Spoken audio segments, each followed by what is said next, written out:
and there's an audience. So he's sitting on a Vyasa-san, if you will, made up of all the communist literature, dressed as a... We had this insane idea of going to Russia together on a vacation. We knew it was nuts. Okay. At every step we knew it was nuts, but we did it anyway. Like you said. Should I introduce it like that? We had this insane idea. No, we had this idea we would go to Russia together, and we would accomplish all purposes at once. We came from two different places. Yes, he flew in from L.A. London. I flew in from Stockholm. And this is before he moved to Sweden. And we met in Moscow, and we were going to go on a tour from Moscow to Riga, and on after that. We don't even remember all the other places at that time. So we arrived in Moscow. We stayed together in a hotel. But by this time you have to understand that things had already advanced very far. The acceleration of people who knew about Krishna consciousness and to which degree they knew about it had gone exponentially. And we had a logarithmic curve of advancement of the whole thing going on. So people by this time, unbeknownst to us, were already wearing dhotis, were already wearing tilak, were already doing the whole thing. They were totally into what it meant to be a devotee. And we were still in the wearing the clothes of deception and the long hair or wigs and the way we spoke and everything. We were still in the very careful mode, but they had thrown all caution to the winds, but we didn't know this.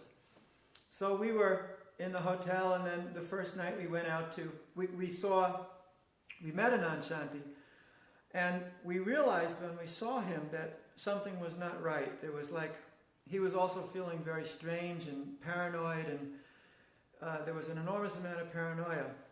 So with this feeling, we went to this little flat, which was somewhere far away, and we go in this flat, and there's all these people totally dressed like devotees, which was for me a first there. Everything was wide open. They were doing all kinds of kirtan. It was very loud.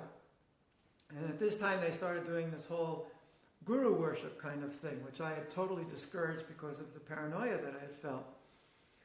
And okay, we did the program. Nothing really significant happened there, except when we walked out the door. We got dressed, we walked out the door, and we thought we had said goodbye. It was all very secure. We left, and we turn around, and there's these devotees dressed in dhotis and kirtas and tilak and mridangas and kartals and bead bags and running across the street following us outside. And we're telling them, go back in, go back in. And they didn't understand, they didn't listen. They were paying obeisances on the street. In the snow, a couple of them. And there were people outside with dogs or people just standing around, and they were looking, what is going on here? So we just tried to we tried to disassociate ourselves from them rapidly, which obviously the cat was already out of the bag. So we got into the vehicle we were going in, we went back to the hotel. When we were walking in the hotel, and Anand Shanti was with us, he turned and said, there's a KGB there. Because he had like this psychic capacity to sniff out these people. So we said, oh, great. Then we go in our room, we're laying down. We were sleeping on the floor because we couldn't stand the beds. And about maybe 1:30 in the morning, we hear on the telephone, and then he said, what was that? And I said, they just tapped our room. So we have to be clever. So then we didn't say anything. We were trying to talk this, we were trying to talk that, like pretending like this wasn't happening. Next morning we come out, and Anand Shanti's there. He says, there's KGB men everywhere. They're following me. And then he gets into this, he starts literally going crazy with paranoia right there. We're sitting outside in front of the hotel room. And then we're back inside. We say, shall we go to Riga or not? He says, no way. Let's quit now and go back. And I said, yeah, but we're not sure, and there's so many people there. And then I concluded it's fate. Now, I have no idea. Wait. You went too quickly through that. Okay, go ahead. We should go. No, we shouldn't. We should go. No, we shouldn't. No, we should. And then we kind of like switched roles, and he said, no, we shouldn't go. And I said, yeah, we should go. And he said, no, we shouldn't. I said, we've got to go. What else are we going to do? Of course we've got to go. So we went through this for about 3 hours. For a long time. And that was an evening? That was that was the evening. Because we laid in bed doing the same thing, both laying in bed, both laying there staring. And I said, you asleep? He said, no. You asleep? I said, no. And we continued this till we, managed to fall asleep, because the next morning we were due to leave the hotel, get on the plane, and fly to Riga. And I decided it was fate, and somehow he agreed. So we got on the plane, we fly to Riga. When we land in the airport, there's nobody there in the whole airport. It's deserted. And we're met by 2 or 3 in-tourist people. Ladies. Who are looking at us and going very accommodating and everything. And then, you're not going to believe this, but all of a sudden this boy and a girl and another boy, they come running in, and they're going like this. And then I saw them, and I tried very hard not to express any shock. And then I looked back to the in-tourist lady, and I'm like trying to ignore them totally. But the more I ignore them, the more insistent they are to go and do stuff like this. And I'm like, freaking out completely. He's freaking out completely. And then they go up, and they're making a noise. And then the in-tourist lady goes and says, do you know those people? I said, I've honestly never seen them before in my life, and I have no idea what they're doing. And they said, well, they sure seem to know you. And I said, I don't know how. I said, are you sure you're not meeting anyone here? I said, no, we're just here for a visit. We're on vacation. And so then we go back to our hotel. No, before that happened, somehow at some point, I guess it was right at the end, because the one girl, she was from Lithuania. I think there were 2 boys and 1 girl. 2 boys and 1 girl, yeah. And she was cute. I mean, little. They were all like little, young, short, kids. young. She was cute, blonde hair. I mean, they looked like cherubs, so innocent. And then at some point she said, "She's nobody." And, we were like freaking out, like trying to be like we didn't, like merge into the wall. And then they like ran off. And that's when then they went upstairs, and they were making their thing upstairs. And we're trying to ignore them. And I'm going like this, and behind my back. And the ladies are looking at us like, and then she said what he said, they said. But it was like so, we were going nuts. And we were looking at each other and going, we knew we shouldn't have come here. We said we weren't going to come. We were convinced at that point. Nothing goes. And it was downhill from there on. Downhill from there. So then we get into this hotel. What happened in there is not important. But what happened when we come out? No. We were in the hotel, and we look across the street out the window. And we both go to the window to look out, totally paranoid. Him, the president, me, the secretary of the Paranoia Club. Look out the window. The people start bowing down in the street, facing the hotel, looking up at our window, and they start bowing down, hitting the street. Buses, people driving by, taxis, and these devotees hit the dirt, offer an obeisance. So he grabbed one side of the curtain, I grabbed the other, slammed the curtain closed, and we were like going crazy. And then we were captured in the hotel. We knew damn well. We go outside, we were really going to be in trouble. And then we go down the elevator. We got to go to this. We're going to go out of the hotel just for some reason. I walk by, and all those guys that you know who they are, and they know who you are standing there around there trying to look nonchalant. And as we come out of the elevator, I'm walking by. One of them says, "Jai Vishnupad." And I just kept on going. I didn't make any response, but I knew our goose is cooked. And you have to keep in mind that when you arrive in these places, one of the jobs of the in-tourist people is to take your visa and passport. And they have it. So they had our visa and passport, the Intourist people. Intourist equals KGB. That's an understood fact. The Intourist representatives, their job is KGB work. And they had our passports and visas. So we walk out the door, and we're met by this crowd of devotees. And they say, would you please get into this car? We went out because we were hanging out there trying to figure out what are we going to do. And no, excuse me. We were there in the hotel trying to figure out what to do with the curtain drawn closed, and we're peeking out the curtain, and they're still out there, and we're saying, we shouldn't go to the program. Yes, we should go to the program. No, we shouldn't go to the program. Well, we came all this way. We got to go to the program. We're nuts for going to the program. But we shouldn't go to the program. And we were back and forth, changing rules. We went through this for an hour. We're going, we're not going. We're going, we're going, not going. We shouldn't go, we should go. We're nuts if we go.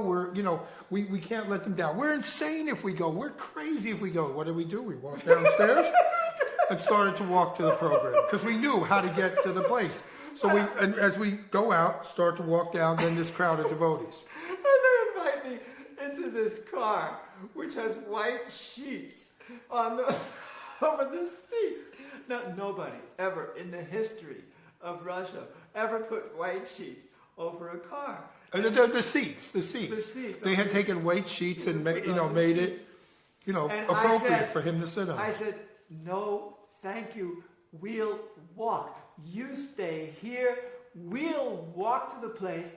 Later on, you come. We walk. You stay. They said, yes. So walking down the street, and they're following about maybe 20 meters behind with this car going at the same pace as we were walking. No. The people were 20 meters behind. The car was right next to us. We're walking down the street, and here's this car. A Russian car with white sheets on the back seat, going like this, right next to us. We're going, go away, get out of here. And it's just like on automatic pilot, oblivious to anything, just right next to us, escorting us down the street. This is Ram Bhakta. He was totally into this drama of the whole scene. They were in the drama of the whole. He was a bus driver in Riga. And he's of German extraction, I think. And he's, an older guy, bald head. How did they know all the etiquette? Where did they get it? There are so many things. That's one of the miracles and the amazing things. That there are so many things. The first painting one of the devotees painted of Krishna and Arjuna on the chariot. Krishna and Arjuna were on the chariot blowing the conch shells, but they were blowing them backwards. They were blowing the skinny end, not the fatter end with the hole in it. So, they used to put on tilak like this. That's it's an acceptable way to put on tilak. You spit in your hand, you make tilak. But so many things, they just somehow understood. Wait, let us realized. get on with this story. This story is much better than. And that goes on for years and years and years like that. They understood. Anyway, we're going down the street with this insane thing. We turn into the courtyard where this thing is. The whole time walking down the street. We weren't chanting. We were saying, we're nuts. We're insane. We're crazy. This is stupid. This is it. We're going to get in trouble. Yes, we're going to get in trouble. We're going to get busted. We're going to get thrown out of the country. We're going to get locked up in jail. The whole way walking there. We're talking like this. And what do? We keep walking to the program. And the first thing we hear is a kirtan coming out with the windows open. Just like about maybe 50 or 70 flats in this whole area. And I'm saying, oh my God, they're doing kirtan with the window. And I turn to Anand Chanti, I say, do you really seriously want us to go to jail? Is that the point of this whole thing? He said, no, we're just receiving you. We go inside this apartment. I tell them, shut the windows, turn off everything. No, it wasn't an apartment. Yeah, it was. No, it wasn't an third, apartment. fourth floor. No, it was a house of culture. No. That was after. Okay, go ahead. You're right. Gotcha. So they're in this apartment. First night. No. Shut everything. Shut it all off. He said, why? I said, just listen to me. We have experience here. Just listen to what we're saying. So then we change into dhotis and everything. So then I sit down, and all of a sudden they bring out water and a pan. And I say, what are you doing? And he says, we're going to do foot washing. That's how you receive guru. I said, what, are you crazy? This is Russia. You can't do this stuff in Russia. They said, and he looks at me with a totally straight face and says, our Constitution guarantees freedom of religion. We are following our religion. We are not criminals. We are following our Constitution. And then I'm thinking in my head, they never watch TV. They have no understanding. They know nothing about nothing. And I'm telling them, it's not like that. They say you have freedom, but you don't really have freedom. He said, what are you saying? That we are a fascist state? And he was talking to me like this. And then in the meantime, they just grab my feet. They're doing this thing. Somebody takes a picture. Now, later on, we find out this person who takes a picture is working for the KGB. And that picture ends up on the front page of, where they were saying all about Hare Krishna being such a great threat to the Soviet Union. It was such a, like he said, big newspaper article. Big news. And then the Herald Tribune picks it up. And all over the world is my picture of me getting my feet washed. I still have this thing in my box there. My getting my feet washed in this apartment in Moscow. And I'm telling him, you're crazy, you're insane. And he keeps chastising me. We are not criminals. Why are you doing like this? You just accept this, that's all. You just do this. And then I turned to him, I said, we're cooked. We are cooked. Then we go. After this, I'm like already hysterical. We're just hysterical. Then we go to this House of Culture thing. And this time I managed to convince them that we're going separately. So we actually went there separately. We sit down, and I'm doing No, we walked in, and the first thing we did when we walked in, we both walked over to the window and looked how far down it was in case we had to jump. Yeah, that's right. And we were on like the third floor. Yeah, it was and we realized, no way out. So then I'm playing Mridanga on 2 empty film cans. You can just see I'm sitting on this mat on the floor, and I'm playing Mridanga on 2 empty film cans, and we're having a kirtan, and that's it. He's sitting next to me. They brought us these red velvet cushions. One for him, one for me, one for Ananta Shanti. So we're sitting all up in the front of this group audience that every 2 minutes the door opens and more people come in and more people come in. But not only this, more people there is about 4 of them standing up against the window. And I turned to him and I said, look at those 4 people up against the window. They have nothing to do with our meeting. They're KGB. And he goes, yep. And they're always looking out the window, right? So all the time, people are coming in. We are faced with a public program. I don't know how many people there, 80, 90, 100, I have no idea. It was packed. That swelled to become, I'd estimate about 200 people. It was huge. In this relatively small town. And here I am playing with this. So then, as I start to talk, the person by the window waves out the window. And then I'm going, this is it. And then all of a sudden, the door opens, all these police walk in, and then, so the police, they're not really sure what's going on. The police are a little bit confused because they've never had a situation. These are uniformed police. They've never really had a situation like this. So they just came in and everybody's like, what are you doing here? We're having a program, Go away. We're having a program. And then the KGB guy from Moscow comes in. The guy who's been trailing Ananta Shanti's personal KGB guy. He walks in the door. 3-piece suit, clean cut. And he's very angry. He's really angry. Then they pick up Anand Shanti and they drag him out. Well, before that happened, we were having this kirtan, and had to have been the most ecstatic kirtan I was ever in my life. It was so ecstatic. And as I hear the door open, I open my eyes. I close my eyes because I was so scared of what I was going to see, in front of me coming through that door. But I'd open my eyes, I'd see. And, people, more and more people coming. And then all of a sudden you hear boom, boom, boom, boom on the floor, one at a time so the door opened. And all these uniformed policemen come in, followed by the KGB guy. And, I used an expletive, which I can't use on film. And I said, oh, and I knew we were cooked. I knew we were fried. I knew we were busted. It's like an Arlo Guthrie, we're dejected, rejected, subjected. All those things were going to happen. And so I was sitting on the floor, so I put my hands on both sides of the cushion, lifted myself up off the cushion and kicked the cushion out from under me, because there was sure as heck I wasn't going to be sitting on one of these fancy cushions when they came in and figured out, what's going on. So I kicked that back, and then the KGB guy came over, and he was yelling at Ananta Shanti, yelling at him. Before he took him out, he was really chastising. Wait, and then Ananta Shanti was telling me, this KGB man is yelling at me. What should I say?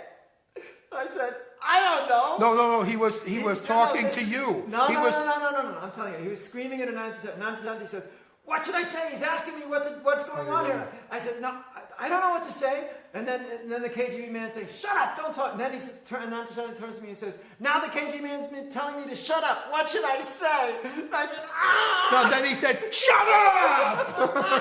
Because Ananta Shanti kept coming and repeating everything the guy was saying. And the guy said, stop talking to him. And he kept talking. The guy said, stop talking to him. So he said, he's telling him all this. And then he said, he told me to stop talking. Shut up. What should I do? And he said, shut up! He yelled at him. And then the guy came over and he starts asking us, because he knew him. He was Ananta Shanti's personal KGB man, the guy who, assigned to him. So then he came over and he asked us, he said, something, like, dайте ваше документ. Give me your documents, your passport. Because you always, in a Soviet citizen, you always have to carry your passport with you, your ID. So I said to him, we're from America and our passports are at the hotel. And he said, you're foreigners? And I said, yes, we're Americans. And then you could imagine him saying, oh, explicative, because he got a whole lot more than he bargained for. He didn't know we were there. He had come because Ananta Shanti was there because of this big program. They thought it was him. And then these film cans, no, they knew because they told that Jai Vishnupad at the hotel. They knew, but they weren't sure. About us? Yeah. Oh, I didn't know. Yeah, they told me that he knew. And I'm playing on the film cans, and they thought there was film in these film cans. And that was really a no-no, to have film. The first thing they confiscated was the film cans. And they're bringing Ananta Shanti and the film cans into this other room where they really got on his case. He said... Yeah, they took him out. They took him out. They said to me later, they beat him. They put him in jail for a long time. It was really heavy for him. Because of the film cans. When they opened them, there was no film in there. And only because there was no film, he managed to somehow survive the whole thing. So, and then they took everybody had tape recorders, they cameras. They had them all in a big pile in the middle of the room. They asked everybody for their documents. They were checking, making a list. And then Ram Bhakta, the same guy that was driving the car, the bus driver with the bald head, and his voice was like this. And when he would drive the bus, he would hook up a tape recorder to the speaker system in the bus, and he would play Hare Krishna mantra tapes in the bus, on his bus route. So the KGB man, the police asked him, what are you guys doing here? What? He said, well, we're chanting Hare Krishna and this and that. And they said, well, what is that? So Ram Bhakta started, Hare Krishna, Hare Krishna, Krishna, Krishna. So the next thing you know, the whole room starts chanting and stomping their feet on the floor, to the beat. And the whole room is chanting Hare Krishna. And, prompted by this policeman asking what's going on. 200 people are chanting Hare Krishna and beating the floor with their shoes. It was unbelievable. Anyway, thank God we were foreigners. That's all I can say. As bad as it was, thank God we were foreigners. Because they took us immediately out. And they put us in this van. And we're like, uh-oh, what's going to happen and everything. And what they did was they put us in our hotel, like in hotel kind of arrest. We got to stay there. But before they put us in the hotel, they put us in this van, and we said, where are we going?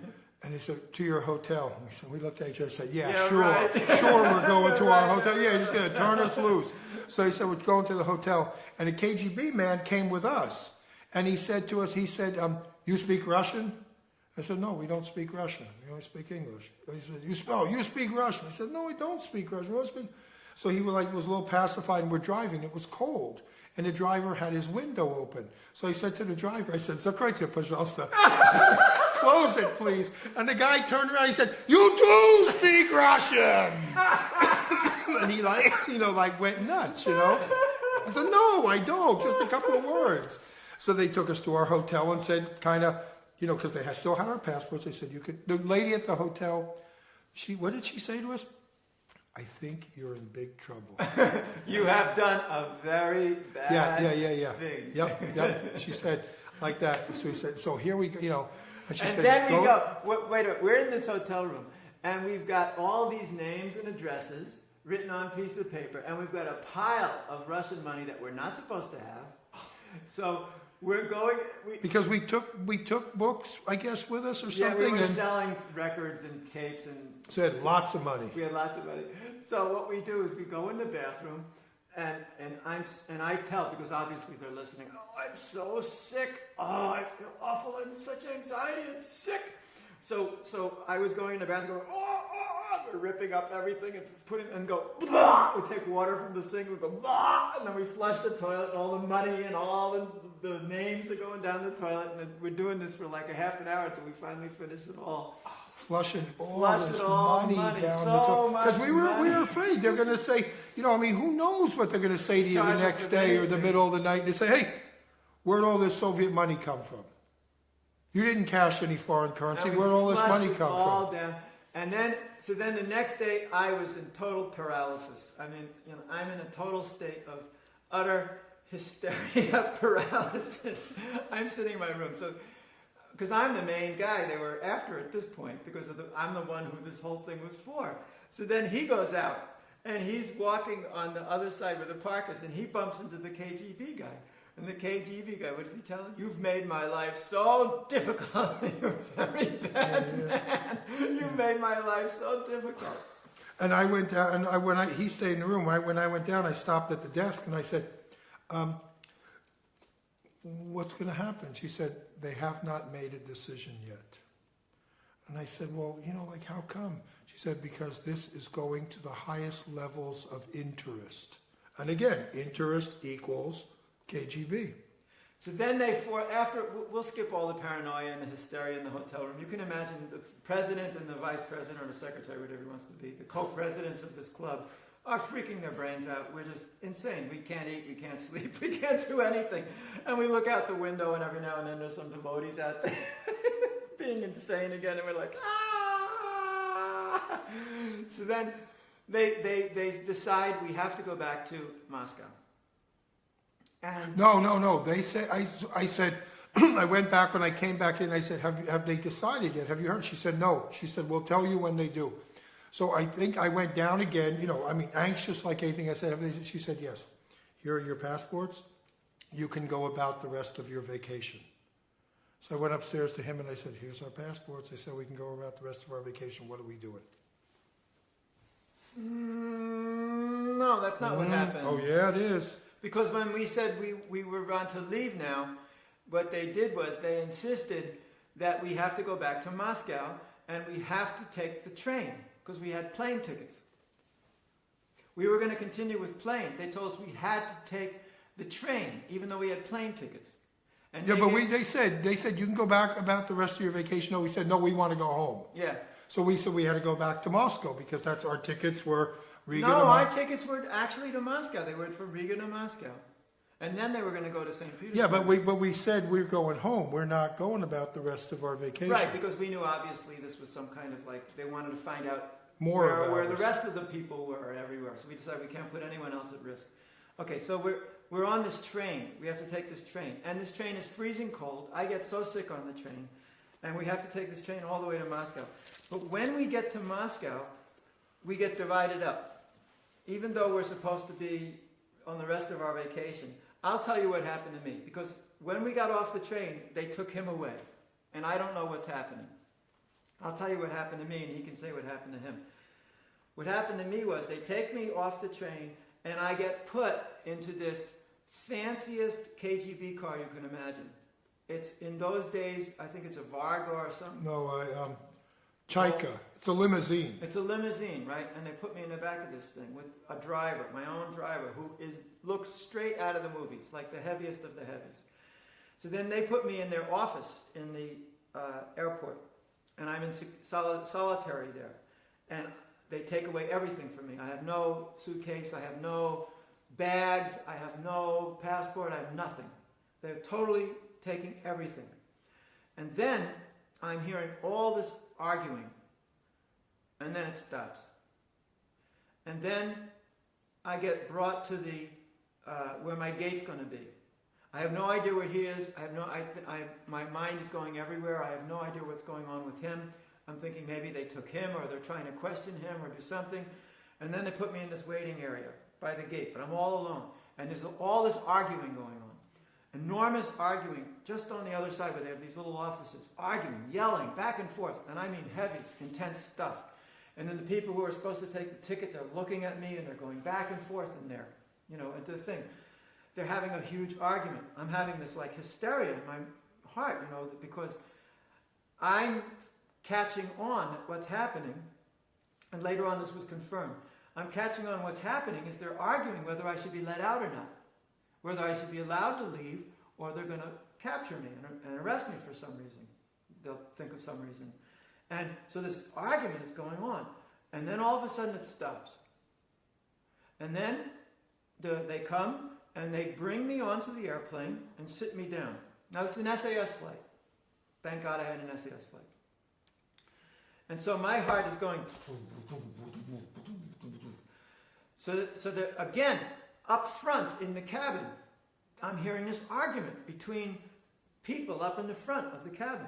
They're arguing again. And there's somebody down there with a thing there, and they're like yelling up the stairs there, and there's a huge argument going on about what's to be done, I suppose, or something like this. So then finally the plane is like 15, 20 minutes late or something. Again, it becomes quiet. They shut the door. Then they take off.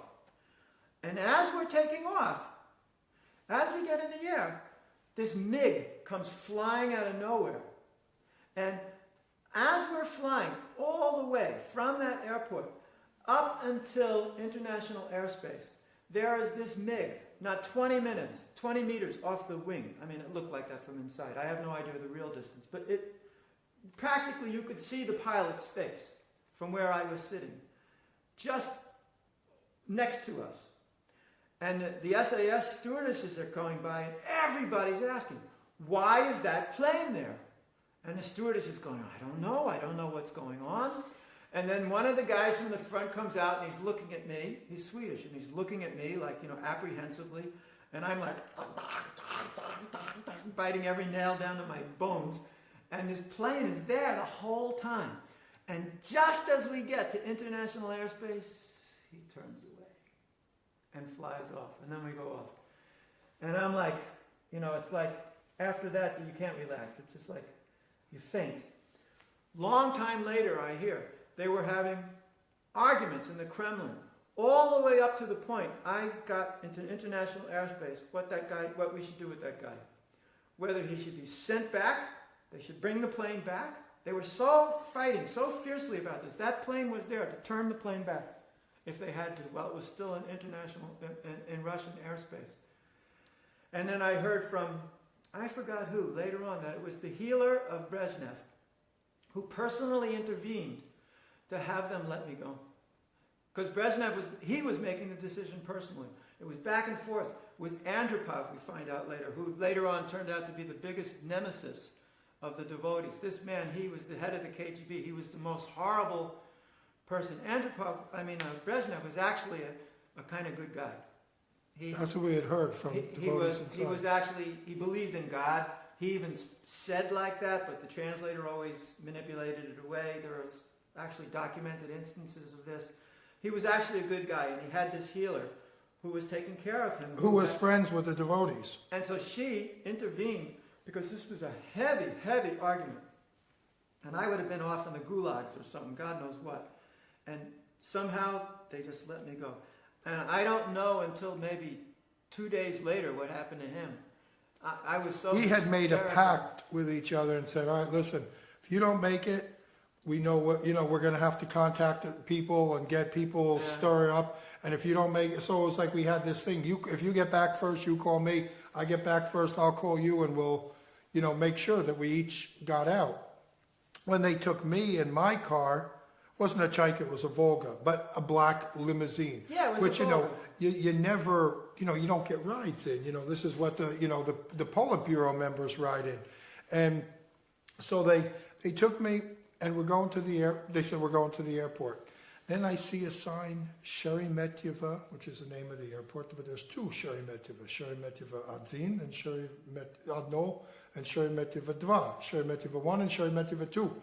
Sheremetyevo 2 is the international airport, Sheremetyevo 1 is the national airport. So they're taking me, and I'm supposed to go to the international airport because I'm supposed to fly to London. They take me to Sheremetyevo 1, the domestic airport. And I go, oh my God, where am I going? Where am they sending me? I mean, and again, same kind of thing. Am I getting sent to Siberia? Am I getting sent to, some camp or some prison somewhere? And I got to the airport, and they're trying to figure out what to do. And they figure out they brought me to the wrong airport. I mean, and I'm telling them, this is the wrong airport. You don't leave for England from this airport, but somehow or other, the guy said, we have instructions to bring you to this airport. Oh, and I wanted to stop somewhere. I think I had to use the toilet. And I said, can I stop and use the toilet somewhere? And the guy said, we have explicit directions to not stop until we get to the airport. And then they take me to the domestic airport. And I think, my God, where are they going to send me? Somewhere in Siberia. And then they determined it's the wrong airport, so they took me to the right airport. But this arguing thing was a similar thing that night when they brought us back to the hotel. The KGB guy came with us and walked us in to the lobby, and of course the same ladies, the interest ladies who met us at the airport and experienced all this flutter with these young devotees, and like wondering who we are, and then all of a sudden they figure, oh, now we know who you are. You don't know them, huh? And so here they are, the three ladies, and we're sitting in the office, and the KGB guy.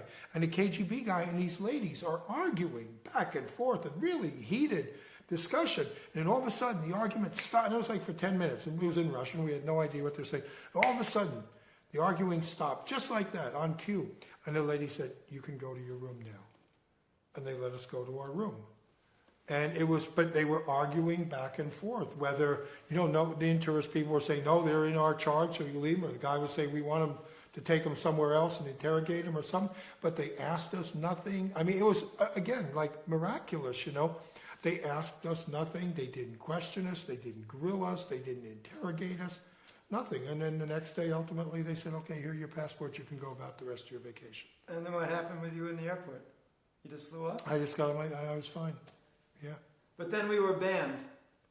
I was banned out of anywhere in the Soviet Union or Eastern Europe or anywhere. I just got on the KGB's absolutely no chance on earth that you're going in here list. That was 10 years, and I tried a couple times to get visas, and they were refused. And at one point I said, just for the heck of it, I'm going to apply for a visa for Hari Puja. And they would give her a visa. She was able to get a visa, but I said, I'm not sending my wife to be, what do you do, hold her ransom or something? So yeah. I said, so that was a 10-year, we were banned for 10 years. There were stories of you jumping out of back windows when the KGB... No, that was in Hungary. That's how come I destroyed my various parts of my feet and everything. We were in, that was in Hungary. We were in someplace, I think, in Page, somewhere outside of Page, there was this little farm. And, by this time I have like super senses for police. So I'm giving a lecture. This was before or after this incident? This was after. Actually, I had gotten another passport. I guess it's okay to say now. I had gotten another passport in another country and with another name. And so I had been going back in as this new person. But... into Russia also? No, not into Russia, but into East Germany, into Poland. I got stories about Poland which are so hysterical, you can't imagine with this new passport. It's just so hysterical. But the thing with the window was that I'm giving a lecture in Hungary, and then just my radar went off, beep, beep, beep, beep, and I turn and look, and the police are driving in the driveway. And we're out in the middle of nowhere, it's a farm. And the police drive in the driveway. I said, the police are here. Everybody jumps up and scatters.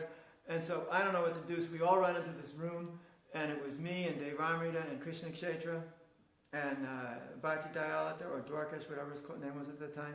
And then we all are just sitting there, we don't know what to do. So the police came in the front door, and then we're on bare feet. We managed to get some clothes on. We jump out the window. But when I jump out the window, it's way up their window. They had just cut one tree with a thing with this like this, so it was a spike, on that angle, went right through my foot, and I was bleeding, like gushing. It was like a fountain of blood coming out, and I'm crawling into the cornfields while the police come in one door. And so what the devotees were doing is, as the police went in one room, they all ran into another room, and they managed to go around the house like this, so the police only saw 2 people, even though there were like 30 in the house. It was the most amazing thing, and I bloodily crawled off into the fields, and we just left after that. But should I tell you the story about Poland leaving? It's just really funny. So I am this from another country's passport, and I'm in Poland, and this is around 1983. This is 2 years after this, and so I'm still very fresh on the never let this guy in list. So I'm leaving the country, and I didn't know it, but in the airport in Warsaw, they have these KGB guys standing up there, looking like regular people, but every day they memorize the faces of all the people who are on the absolutely don't want them around list. So they memorize the faces. They have nothing to do with names. They simply see faces. So they saw me, and my face was something that clicked them off. So I go through the passport thing, everything fine, I go out. But then the customs guy looks up, and the guy over there had said something, and he says, "Step over here." And he's taking apart everything in my suitcase. I mean, everything, everywhere. And I'm starting to get, a little bit in anxiety, but I'm expecting, because, I'm used to this. I know how to, even when I'm totally hysterical, to smile or just be neutral or not blink or do anything. So then, I'm thinking I'm going to get through this because I really have nothing that they're going to find, nothing of interest for them. So then he finds my money belt, and then he takes out my money belt, and he's looking in there. And then he pulls out something, which I forgot was in there. I had neglected because it was in the back compartment. It was my New York State driver's license with the real name on it. And when I saw that, I practically had a heart attack. My heart just went boom, boom. But I'm just standing there trying to look as cool as I could. And the guy just looked at it, and then he just put it back in. And then he put everything down, and then he said, "Go in that room over there." So they bring me in that room over there, and then they shut the door. As soon as they shut the door, I take this license, and I throw it behind their Elmira. So now, this license is behind the Elmira. I don't know when they found it, which cleaning person found it later on, and they understood what happened. So then they come in, and they do a strip search of me.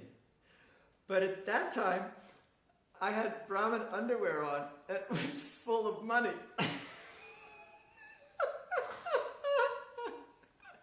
So they say, "Pull down your pants." So I pull down my pants, and there's this money sticking out. And it's Brahmin underwear, with the string and the money sticking out.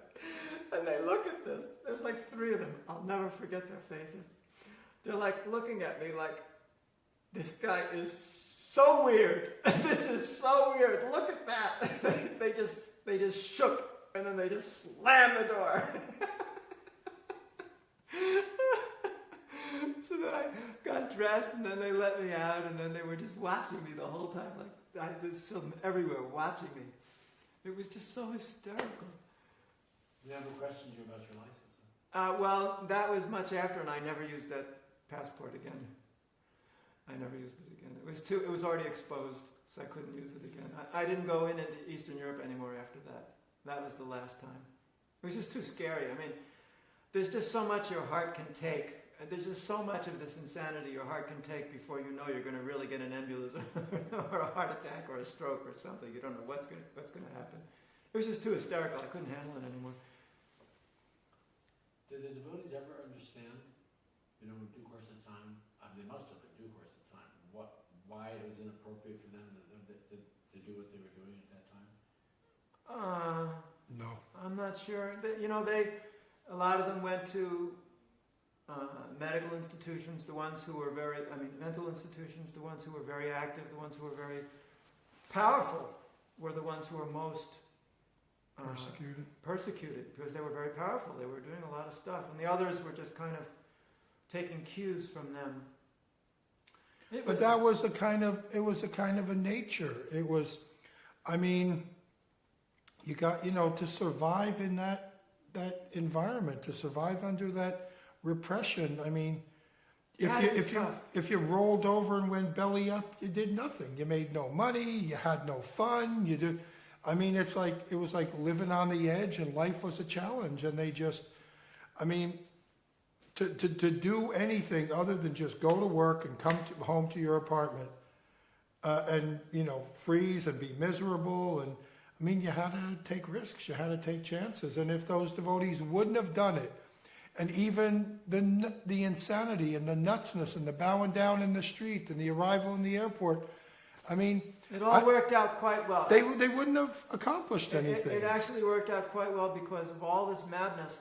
People just started getting some spirit about it, and they had nothing to lose. They felt, in one sense, because people were just they locked up certain people, and other people would take over, and there would be all this communication, and it was just expanding like mad. I mean, when I actually came back into Russia 10 years later, was it exactly? 10 years. He arranged this. I mean, I didn't really feel like going. It was, for me, so emotionally draining. It was easy for me to pay for everything he did and help him in every way and all these arrangements, and whatever he needed, I would give him. But for me personally, I was so emotionally distraught by what was happening to people. I just couldn't handle it. It didn't compute in my psyche. My emotion could not handle it. I could not handle the pain they were going through. I could not handle things like Premavati's daughter dying, and I couldn't handle like Sachisuda dying, and I mean, I couldn't handle this stuff. It was too much for me. I just couldn't. He kept saying, why don't I be more active and more public about it? I said, I can't handle it. I mean, when all these people had trouble in ISKCON in 86, 85, 86 thing, and a lot of the burden was on my shoulders. I had to manage things under the surface for everybody, the whole of Europe, and support new BBT people all over the world, and it was just too much for me. All this stuff was too much, and I couldn't handle it. But in 1991, he said, okay, you're going to get a visa, and they're allowing you, and Yeltsin, was allowing, and you're going to come in. And then I went I arrived at the airport in Moscow, and I have still a video of that. We both sat there on the plane saying, we're nuts. It's the same thing like Riga again. Yeah, what are we doing? We're nuts. Yeah. Flying into Moscow, and we did it. And there were more than 5,000 people at that airport. It was every single square centimeter of that airport was filled with screaming and insane Hare Krishna people. And I was interviewed by 3 TV stations, like 2 radio stations, all these magazines. They were just bombarding me as I walked through. And the funny thing was, they picked me up and carried me from the airplane, where you got off the airplane, over the customs. There was a wave of hundreds of people carried me, literally, over the customs. And then when we were on the other side, I said, but wait a minute, they have to stamp my paper. If they don't stamp my paper, I can't get out. And so they go back and they hand the paper to the customs guy, and the customs guy said, you carried him over our shoulders, you stamped the paper. They wouldn't stamp the paper. And finally they begged and pleaded and probably paid the money, and they stamped the paper. It was absolute, total madness. But now it was all in the open, and I was on Good Morning Soviet Union 2 or 3 times. It was seen by 120 million people each time. We had like kirtans, and we had like programs, and it was like real ISKCON stuff. And at that point I kind of lost my interest, because it was no longer spy versus spy. So then I said, okay, Kirtiraj, have fun, it's all yours. And then shortly afterwards it was, hello, good morning, Alachua. Because that was, the fun for us was the challenge, spy versus spy, that was the fun. The underground. One thing I wanted to say about what happened is the devotees were able to print books underground. Complete Bhagavad Gitas, complete Krishna books, underground. They had bound with beautiful, beautiful vinyl binding, gold stamping. And I would go to different conferences and different meetings of people who were involved in human rights affairs for helping believers in the Soviet Union. And I would show these people, Vladimir Bukovsky, Cronin Lubarsky, Medvedev, I forget what his first name was, but all these people who knew better than any former Soviet citizens, who knew exactly what was going on. They knew the network, they knew the underground, they knew how these things were all being done. And I would show them these books and they say, everyone else who's making underground samizdat publications, they don't even have covers on their books. And you guys have gold stamping on your covers? It's unheard of. The things the devotees were able to accomplish was just phenomenal. It was unbelievable. And all of these things everybody helped us. I used to send books through the diplomatic pouch to the American embassy in Moscow. There was somebody in Moscow. I don't know who it was. I never found out who it was, who would meet the devotees and give the books to the devotees. But you met Rose Carter, wasn't it? Or Nancy Reagan's mother or some... You met some president. President Carter's mother. Yeah. Yeah, Lillian Carter. But that before, and Mrs. Carter and President Carter at church in Washington. I'm sure they made some. But just all these things. Veda Vyas and I were invited to Human Rights Day at the White House, and he spoke with President Reagan sitting right there. We spoke at the State Department. We had people from the Congress go on delegations. It was a conference on security and something in Europe, CSCI, I think, I forget. And they would go and I would set it up where they would meet with the devotees. And the devotees told them their cases and they interviewed the devotees. And this information was given to the members of Congress. The Australian Prime Minister said something to Gorbachev on behalf of the devotees. When Reagan and Gorbachev had a summit conference in Iceland, I forget the year, two other devotees and I went to Iceland. We had a big banner. All the Soviets delegation stayed in a big hotel, and there was a roundabout in front of that hotel and a green little park in front of it. So the two devotees stood out there with this big banner that said, "Mr. Gorbachev, peace begins at home. Please free the Soviet Hare Krishnas." He would drive by that every day, coming back from going to and coming back from his summit conference with Reagan.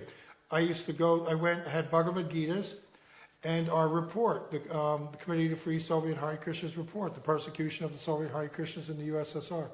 I was handing that out. I was handing that report and Bhagavad Gita, Russian Bhagavad Gita, to all Gorbachev's. One man, Yakovlev, he was one of the big men in the Soviet government, and he became a real ally of Gorbachev in perestroika and glasnost. He just died like 2 days ago. I think he was 87 years old or something. They would have press conferences. I'd raise my hand. I'd ask questions. I got to go to Gorbachev's. I didn't want to go. I wasn't interested to go to Reagan's press conference. At the conclusion, I wanted to go to Gorbachev. So I was there. He was there. His wife was there. And I had Bhagavad Gitas to give to them. And the next thing you know, I'm sitting there in line. I had press credentials I had arranged before I left. I had press credentials. So I'm sitting waiting for him to come in. And I turn, and there's his interpreter sitting right next to me. If you remember in any picture of Gorbachev coming to America or Reagan being in Russia, it's a bald guy with a big mustache. And he was Gorbachev's, he still is, Gorbachev's personal interpreter for English. He's sitting next to me. So Gorbachev gives his concluding words at the end of the summit conference. And I go to try to get to him. But all these big KGB bodyguards are there. I can't get near him. So I turned to this guy and I said, "Excuse me." I said, "Could you please give this to Mr. Gorbachev?" And I hand him a Russian Bhagavad Gita. This is a hard one for me. I said, "Can you please give this to Mr. Gorbachev?" He said, "He already has one." And I said, "Excuse me?" He said, "He already has one." I said, "Really?" He said, "Yes." I said, "Well, here's one for you." He said, "I already have one too." And I'm like, knocked my socks off. And I said, "How?" how do you have one? How does Mr. Gorbachev have one? He said, last month I went to the Soviet embassy in Copenhagen. I was in Copenhagen. I went to the Soviet embassy and there was a whole stack of them there. So I picked up a couple of them and I gave one to him and I kept one for myself. And it was like, and I couldn't believe this. And then, and I realized when he told me that a couple months before, Dumarkesh and I, on one of our regular tours, we would go to a country, to a capital, whether it was England or Paris or Copenhagen or Finland. We'd look up in the phone book, we'd make phone calls to find every Soviet institution. And we'd go, whether it was Novosti Press Agency, TASS Press Agency, the embassy, the consulate, the trade commission, we'd go to these places and we'd go in with our famous line. You ever see this movie, Indiski Yogi Tohanyi? And they'd say, yeah, oh, it's wonderful, it's popular, it ran for 2 years in our country. I said, well, here's a book about it. So he said, oh, really? So then I'd say, oh, here's a couple more, here's a couple more. So we'd leave a stack of books. And this Gorbachev's personal interpreter went and found them and gave one to Gorbachev and kept one for himself. And I realized, this, among many other incidents, anything was possible with this country. Anything was possible. Gorbachev, when he went to India, Krishnadas, I went to India in advance, and we made a full-page article in the Times of India, full-page advertisement, and it was a picture of Prabhupada in Moscow, a picture of the Soviet devotees, this one meeting with all their eyes blacked out, and it said, Dear Mr. Gorbachev, welcome to India, the land of Lord Krishna. And it went on and said something, and at the bottom it said, peace begins at home. Please free the Soviet Hare Krishnas, and it had the Hare Krishna mantra. So we got this all designed, laid out, and we submitted it, and it appeared in the Times of India in the Delhi edition on the day that Gorbachev arrived in India. That afternoon, I'm sitting in the temple president's office in the Delhi temple, and I hear these footsteps. And in the old Delhi temple in Greater Kailash, you don't wear your shoes past the front door. These was obviously the sound of shoes on the marble floor. And I look out the side window, and there are these Indian guys, taller than any other Indian guy I think I've ever seen, dressed in suits, neatly combed hair, and they looked tough. Very distinguished, but these guys were not, the guy from the M Block market. These were some kind of, and they didn't come to the temple president's office. They went to the treasurer's office, and I could see them. And they knock on the door, and they said, yes, we're here to see Mr. Kirtiraj. And I went, oh my God. And I jumped up, like one motion, jumped up from sitting, stood on my feet, whipped open the door, ran out the door, ripped my elbow open on a screw sticking out of the door, ran out, got my shoes, ran down the street, got a taxi and said, take me to, I think it was Karobagh.